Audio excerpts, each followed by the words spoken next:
I joined Hachsharot.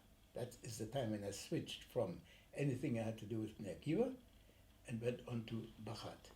Can I pause you? Yes. Because before we move on to Bachad, I want to ask some questions about Yes. Bnei Akiva. Yes. Do you have any memories from your first few years in Bnei Akiva? Anything you remember, story?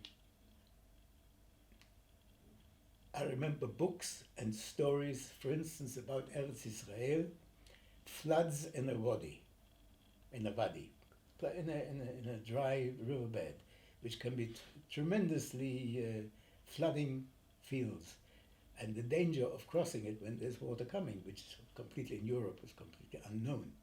There's always water. Here there's not, only in the winter when you have a storm. I remember that as being one of the memories I have of a Bnei Akiva activity. I don't remember very much. I told you about the summer camp where we were singing songs, Zionist songs, but I don't really remember very much. Do you remember the Bnei Akiva songs you used to sing? That I remember, but not an anthem. No such thing. I don't remember that. I don't even know whether there was one. I don't remember. I can't say I remember very much. Also, for me, it was childhood. Right. Do you know who the first Mazkir of Bnei Akiva was? We understand someone called Ephraim Gastworth. Yes, of course, I know the name. I know him. I knew him personally very, very vaguely. But that's all I know about him. Right. Yeah, I know the name, of course. So you don't, because did you know any of the characters involved at the beginning of? Yes. There's one main character, whom you probably also know, Aryeh Hendler. Aryeh Hendler was the emissary, the shaliach,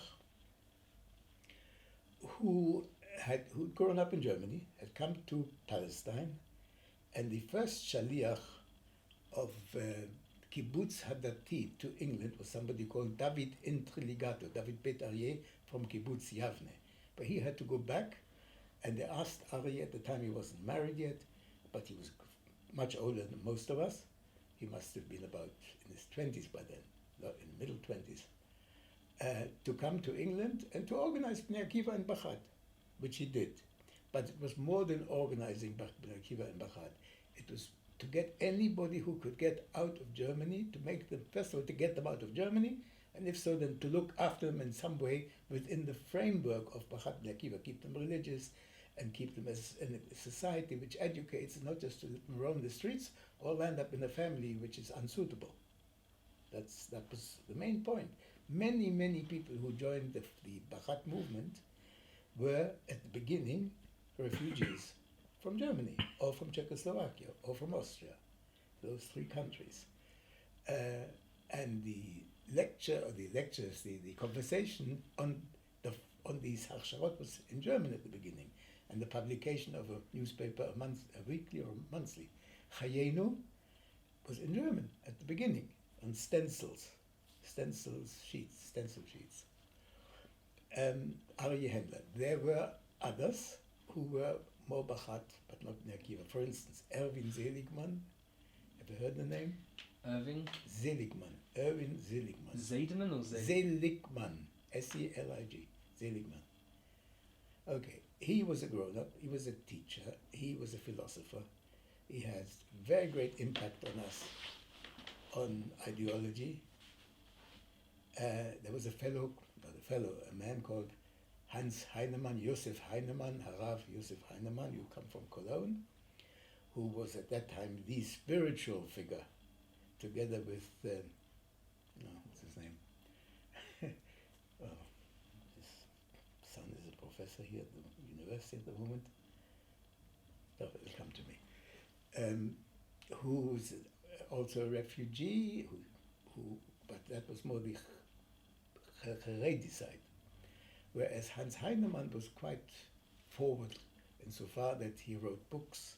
He wrote a book at the time, a pamphlet called Torah and Social Order, how to synchronize between religious life, socialism, looking after the poor and having a better life in a more just society, and equality and these basic ideas of the Bachad movement. He was very important. So that some of the names.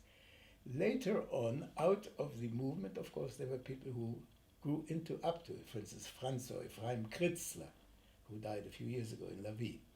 Shalom Markovich. Shalom Markovich was an Englishman. Franz Kritzler was a Viennese. Shalom was born in England, went to Jews college, and his Weltanschauung, his Hashkafat Olam, his view on life, was Chalutz.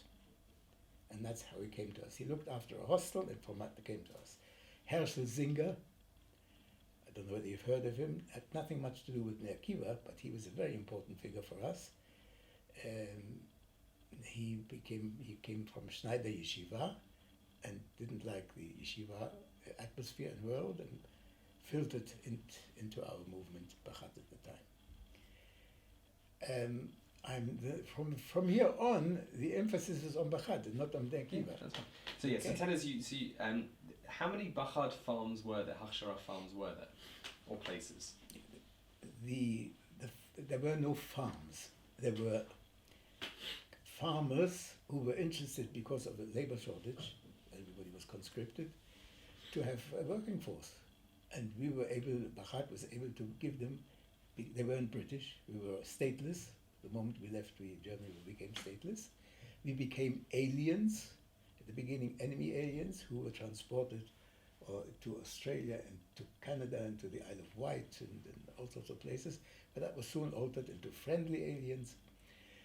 This was a working force. So we worked for farmers who were willing to give us a house, and then you worked for farmers. There were at any one time 6 or 7 of them, but sometimes were 10 different places. There was one in Northern Ireland, there was one on the border of Scotland called Whittingham, there were places in Wales, there were places in the Midlands. Some were quite big, some were small. There was Dockenfield, there was Kinnersley, there was a lot.